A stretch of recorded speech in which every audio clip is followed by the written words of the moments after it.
রান্না করব আলু টমেটো দিয়ে সজনে। সেজন্য এখানে সজনে কুটে নিয়েছি, সাথে নিয়েছি আলু আর নিয়েছি টমেটো। কারণ টমেটো আলু দিয়ে সজনে রান্না করলে খেতে অনেক মজার লাগে। প্রথমে আলুগুলোকে দিয়ে দেব। এখানে আমি আলুগুলোকে দিয়ে দিচ্ছি। এখানে দিয়ে দিব পরিমাণ মতো লবণ, দিয়ে দিব পরিমাণ মতো হলুদের গুঁড়ো, দিয়ে দিচ্ছি পরিমাণ মতন মরিচের গুঁড়ো। মরিচের গুঁড়োটা একটু অবশ্য কম দিলাম, কারণ মরিচের গুঁড়োটা একটু ঝাল বেশি, সেজন্য। এখন আমি কুটে ধুয়ে রাখা সবজিগুলো আলুতে দিয়ে দিব। যেহেতু আলুগুলো আমার প্রায় সেদ্ধ হয়ে গিয়েছে, সেজন্য আলুগুলোর সাথে আমি সবজিগুলো দিয়ে দিচ্ছি। এখন সুন্দর করে আলুগুলোর সাথে সবজিগুলোকে মিলিয়ে নিব। যেহেতু এখন বছরে নতুন সবজি, তাই সজনে ডাঁটার দাম অনেকটাই বেশি। আজকে সজনে ডাঁটা কিনেছি 60 টাকা পোয়া করে। তার মানে 1 কেজি সজনের দাম পড়েছে 240 টাকা কেজি। আলু টমেটো দিয়ে সজনে ডাঁটা খেতে আসলে অনেক মজার লাগে। আর রোজা রমজানের দিনে সব কিছুরই দাম বেশি হয়ে যায়।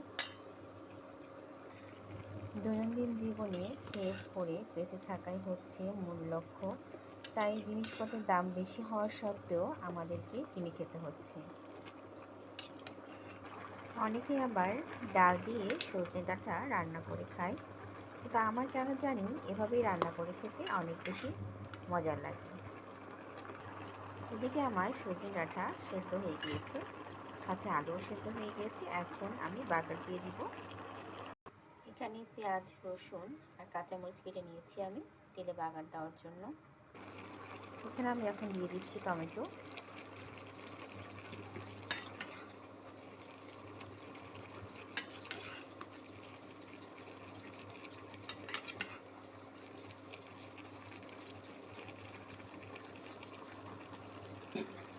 এদিকে আমার তেল গরম হয়ে গিয়েছে, এখন আমি দিয়ে দিচ্ছি পেঁয়াজ, রসুন আর কাঁচামরিচ। সুন্দর করে নেড়ে চেড়ে ভেজে নেব। এদিকে আমার পেঁয়াজ, রসুন আর কাঁচামরিচটা ভাজা হয়ে গিয়েছে। এখন আমি সজনে ডাঁটা সেদ্ধগুলো দিয়ে দিব।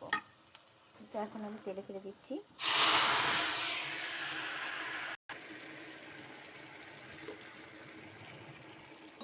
তো সজনে ডাঁটা আর আলু সেদ্ধগুলো তেলে ফেলে দিলাম।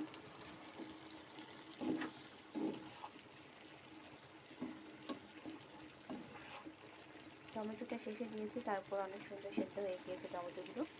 এরপর এদিকে আমার সজনে আলু রান্না শেষ। এখন আমি দিয়ে দিব শেষ মুহূর্তে জিরার ফাঁকি। জিরার ফাঁকি দিলে খেতে অনেক ভালো লাগে, ফ্লেভারটা অনেক সুন্দর আসে, বরাবরই আমি বলে থাকি। এরপর সুন্দর করে মিলিয়ে নেব। এই হলো আমার সজনে ডাঁটার ফাইনাল লুক। কার কার পছন্দ এমন রান্না অবশ্যই কমেন্ট করে জানাবেন। আর কালারটা কেমন হয়েছে সেটা অবশ্যই সবাই জানাবেন। ধন্যবাদ সবাইকে ভিডিও দেখার জন্য। আল্লাহ হাফেজ।